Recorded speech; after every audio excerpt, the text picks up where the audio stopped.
Video शुरू करने से पहले एक बहुत ही सेंसिटिव मैसेज मैं आपको स्क्रीन पे दिखाना चाहूंगा, जहां पर ऐसे मैसेज तो हजारों की संख्या में आते हैं और एवरीडे 10-20 रहते हैं, बट ये थोड़ा सा और भी ज्यादा सेंसिटिव था, जहां पर आपके सामने स्क्रीन पर दिख रहा है। एक हमारे फॉलोअर ने हमें मैसेज किया कि आपकी हेल्प चाहिए, ट्रेडिंग में सारा कैपिटल जीरो कर दिया हूं, यहां तक कि लोन लेकर भी ट्रेडिंग किया और अब सारा कैपिटल खत्म हो चुका है, ईएमआई भरने तक का पैसा नहीं है, हेल्प चाहिए। उन्होंने मेरे को मैसेज किया। आप विश्वास कीजिए, ऐसे अनगिनत मैसेज आते हैं और यही कहानी है एक ट्रेडर की, जहां पर वो सिर्फ टिप्स के पीछे जाकर अपने पैसे को डुबा रहा है।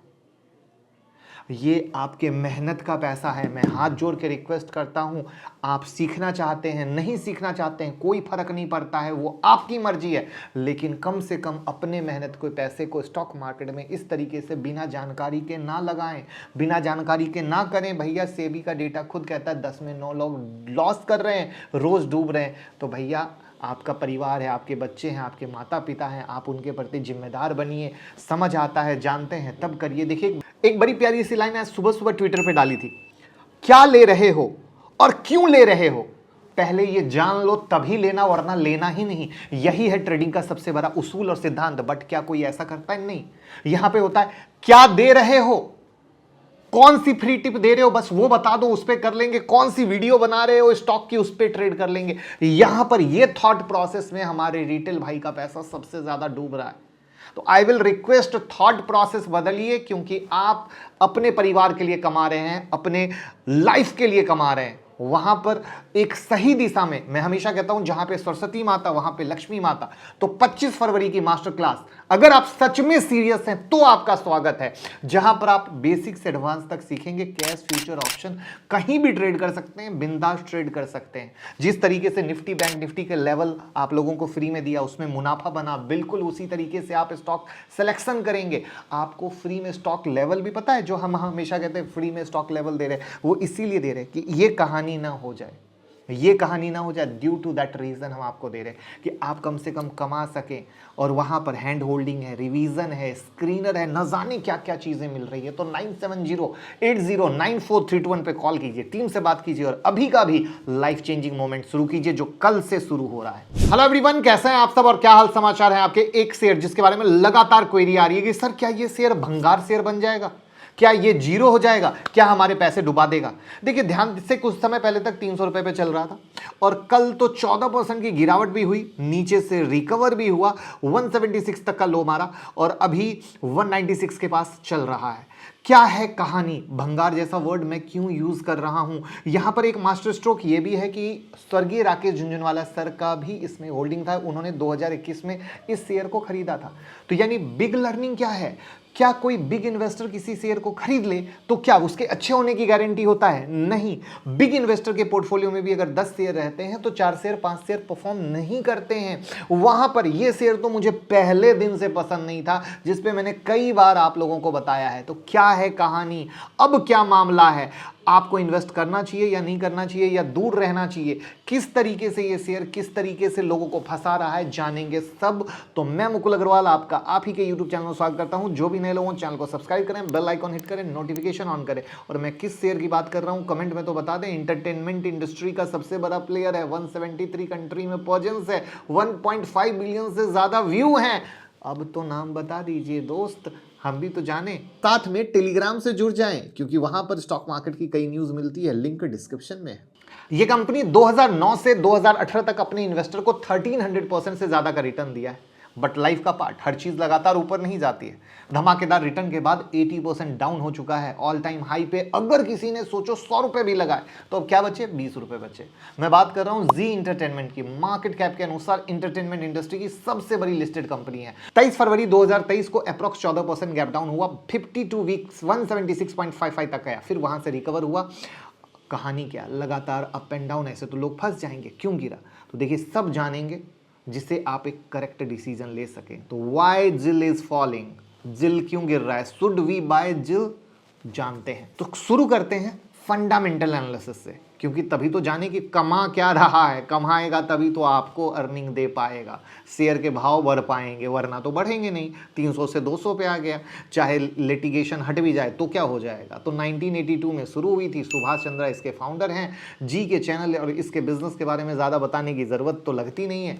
की पॉइंट में बात करूँ तो वर्ल्ड का one of the largest content provider में काउंट होता है। चैनल ऑफरिंग की बात करें तो 46 डोमेस्टिक चैनल हैं, 350 मिलियन से ज़्यादा कंज्यूमर हैं जो इनके शो को हर दिन देखते हैं। इसके अलावा कंपनी ये क्लेम करता है कि 10 में से 7 टीवी कंज्यूमर जी के शो हर दिन देखते हैं, जिसकी वजह से नंबर 1 इंटरटेनमेंट नेटवर्क है। ग्लोबल प्रेजेंस की बात करें तो जी फर्स्ट इंडियन नेटवर्क कंपनी है जिसने इंटरनेशनल चैनल स्टार्ट किया था और अब जी 170 नेशन में 35 डिफरेंट चैनल चलाता है। डिजिटल प्रेजेंस की बात करें तो ओटीटी प्लेटफॉर्म से compete करने के लिए जी5 आ गया 2018 में। अब तक 100 से ज़्यादा शो मूवीज़ भी वहाँ आ चुके हैं। जी5 190 कंट्रीज़ में 10+ लैंग्वेज में दिख रहा है, मिल रहा है। 2014 में अवेलेबल जी म्यूज़िक कंपनी भी लॉन्च किया, 7000+ सॉन्ग का पोर्टफोलियो बन चुका है, 3rd most view music YouTube channel है। तो ये था इसके बारे में जानकारी। अब हम देखते हैं और इन डेप्थ क्या है कहानी। रेवेन्यू डिस्ट्रीब्यूशन देखें तो एडवर्टाइजिंग से 54% रेवेन्यू आता है, सब्सक्रिप्शन से 40% रेवेन्यू आता है, 6% अदर सेल और सर्विस से आता है। पिछले 5 साल का कंपाउंडिंग सेल ग्रोथ सिर्फ 5%, profit -4% CAGR, year over year quarterly profit growth है -78.7%, year over year quarterly sale -0.07%। Sale को तो फ्लैट कहा जा सकता है, मगर प्रॉफिट में हैवी फॉल। एनुअल क्वार्टर दोनों ही परफॉर्मेंस डाउन दिख रहा है। तो सवाल का जवाब मिल गया, शेयर का प्राइस क्यों गिर रहा है, कंपनी का परफॉर्मेंस गिर रहा है। तो प्रॉफिट क्यों गिर रहा है, इसकी वजह भी बता देते हैं भैया। एक्सपेंस बढ़ता जा रहा है, टोटल एक्सपेंस में 63% ऑपरेटिंग एक्सपेंस होता है, 24% अदर कॉस्ट, 13% एम्प्लॉय कॉस्ट। तो कंपनी का मेन काम अच्छा कंटेंट प्रोड्यूस करना है ताकि लोग ज़्यादा से ज़्यादा देखें, और कंपनी के मुताबिक कंटेंट की कॉस्ट काफ़ी बढ़ गई है जिसकी वजह से प्रॉफिट डिक्लाइन हो रहा है। उससे क्या लेना देना, हमें तो मुनाफा नहीं बन रहा ना।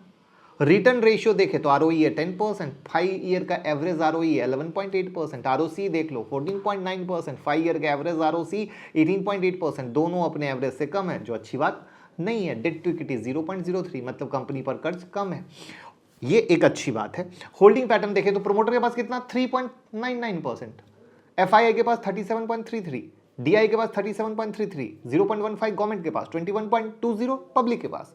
काफ़ी ज़्यादा निगेटिव पॉइंट है, क्योंकि ये दिखाता है कि जिसने कंपनी बनाई है उसी का इंटरेस्ट नहीं है कंपनी में। बट लिटिगेशन तो भयंकर, भरपूर, फुल फिल्मी ड्रामा। 2021 में भी फिल्मी ड्रामा हुआ था, उस पर हम जाएंगे नहीं, बट अगर आई होप आप इस कंपनी को क्लोज ट्रैक कर रहे होगे, उस पर भी बम्पर ड्रामा हुआ था। फाइनेंशियल परफॉर्मेंस अच्छी नहीं है तो शेयर परफॉर्म कहाँ से करेगा।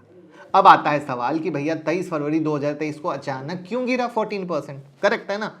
तो देखिए यहाँ लीगल कॉन्फ्लिक्ट का केस है। जी इंटरटेनमेंट की पेरेंट कंपनी है एसएल मीडिया वेंचर लिमिटेड, और इसी कंपनी का एक और नेटवर्क कंपनी है जिसका नाम है city network. City network limited ने इंडस बैंक से 150 करोड़ का लोन लिया था, जिसका गारंटर बना कौन, जी इंटरटेनमेंट। सिटी नेटवर्क अपना डेट रीपे नहीं कर पाया और 83 करोड़ का शॉर्टफॉल रह गया। अब क्योंकि जी इंटरटेनमेंट क्या था, गारंटर, तो इंडस बैंक ने कहा भैया पैसा दो पैसा दो। अब यहां पे ट्विस्ट ये कि जी इंटरटेनमेंट और सिटी नेटवर्क दोनों ही एक पेरेंट कंपनी के हैं, इसलिए साथ बिजनेस कर रहे हैं। मगर इसी बीच इन दोनों कंपनी के बीच भी लीगल फाइट शुरू हो गई। पहले सिटी नेटवर्क ने जी इंटरटेनमेंट के अगेंस्ट पिटीशन फाइल किया कि जी इंटरटेनमेंट ने कॉन्ट्रैक्ट ब्रीच किया है। फिर जी इंटरटेनमेंट ने भी सिटी नेटवर्क पर यही एलिगेशन लगा दिया। इस लीगल फाइट के बीच इंडस बैंक फंस गया, बेचारे को पैसा चाहिए। जब सिटी नेटवर्क ने लोन रीपे नहीं किया तो इंडस बैंक ने सिटी नेटवर्क और जी इंटरटेनमेंट के अगेंस्ट इंसॉल्वेंसी पिटीशन फाइल किया NCLT में। अब यहाँ दो नए कॉन्सेप्ट आपको सुनने को मिलेंगे। NCLT national company law tribunal एक जुडिशियल बॉडी होता है जो कंपनी के बीच में डिस्प्यूट को सॉल्व करता है। इंसॉल्वेंसी पिटीशन लीगल कंप्लेन होता है उन कंपनियों के ऊपर जो अपने लोन रीपे नहीं कर पाते। जब किसी कंपनी पे ये पिटीशन फाइल होता है तो NCLT इसे एक्सेप्ट कर लेता है और एक एक्सपर्ट असाइंड होता है जो डिफॉल्ट हो रहे कंपनी के प्रॉब्लम को रिजॉल्व करने की कोशिश करता है। और अगर प्रॉब्लम रिजॉल्व नहीं होता है तो कंपनी के एसेट को सेल करके लोन रीपे करवाता है। ऐसे सिचुएशन में जी एंटरटेनमेंट के पास दो ऑप्शन, पहला सिटी नेटवर्क का लोन रीपे कर दे, मगर क्योंकि दोनों कंपनी के बीच लीगल फाइट चल रहा है इसलिए करना पॉसिबल है नहीं, तो दूसरा ऑप्शन था NCLAT का अपील। अब कहोगे ये क्या है, तो national company law appellate tribunal, ये NCLT से ऊपर की अथॉरिटी है जहां वैसा कंप्लेन आता है जिसका जजमेंट NCLT में हो चुका है मगर कंपनी जजमेंट से सेटिस्फाइड नहीं है। तो ये न्यूज आते ही जी एंटरटेनमेंट का शेयर गैप डाउन हुआ था क्योंकि कंपनी के लिए इंसॉल्वेंसी का फेज लगभग लास्ट फेज होता है, मगर जैसे ही जी एंटरटेनमेंट ने NCLAT को अपील किया शेयर अप्रॉक्स 10% कवर कर गया। तो ये सब तो हो रहा था, ठीक है, बट मार्च में क्या होने वाला है, जी एंटरटेनमेंट और सोनी का मर्जर जो 2021 से चल रहा था, तो अब यहां पर पुनीत गोयनका उनके CEO और सुभाष गोयनका जी के बेटे का स्टेटमेंट आता है, हम सब लीगल प्रोसेस कर रहे हैं, सब कुछ तरीके से हो रहा है, हम इन्वेस्टर के इंटरेस्ट को प्रोटेक्ट करेंगे, सब कुछ टाइम से हो सकेगा, बस क्या हो सकेगा, जो होगा किसका होगा आप समझ सकते हैं, बट लग जाती है किसकी, सिर्फ और सिर्फ रिटेलर की। भैया प्रमोटर 3.99% में बैठा है, शेयर प्लेज में बैठे हैं, क्या कहानी है, क्या मतलब है, इन्वेस्टर के पैसे तो फंसे पड़े हैं 300 से 200 पे, लिटिगेशन अब अलग आ गया, प्रॉफिट का अता पता नहीं। तो भैया ये है एक कंप्लीट स्टोरी जहां पर जब कंपनी पे ऑलरेडी जमाने से खुद का इतना सारा कॉर्पोरेट वॉर चलता है, इंटरनल जो मैनेजमेंट में झगड़ा झंझट चलता है, ऐसी कंपनी कभी रिटर्न दे ही नहीं सकती है। ये सबसे समझने की जरूरत होती है। अच्छे दिन थे बट अब अच्छे दिन आएंगे कि नहीं आएंगे ये आप ही बताएंगे, बट कहानी यही है और दैट्स द बिग रीज़न। हो सकता है कि यहाँ पर मामला सुलट जाए तो क्या होगा, 200 से शेयर रिकवर भी कर जाएगा, तो कुछ लोगों को लगेगा अरे अग्रवाल जी ने तो मना किया था, शेयर ऊपर आ गया। बट मैं क्या कह रहा हूँ, मैं लॉन्ग टर्म प्रोस्पेक्ट की बात कर रहा हूँ। तो लॉन्ग टर्म प्रोस्पेक्ट मेरा साफ सुथरा है कि ऐसे शेयर से जयराम जी की मेरी रहती है, क्योंकि मेहनत के पैसे हैं। वीडियो के शुरू में ही दिखाया कि किसी ने मेहनत के पैसे को कैसे उड़ा दिया, तो मेरे तो मेहनत के पैसे हैं, तो हम ऐसे नहीं करते। आपका क्या विचार है जिल के बारे में, कमेंट में बताइए और फटाफट टेलीग्राम से जुड़ जाइए, वहाँ बहुत कुछ मिलने वाला है।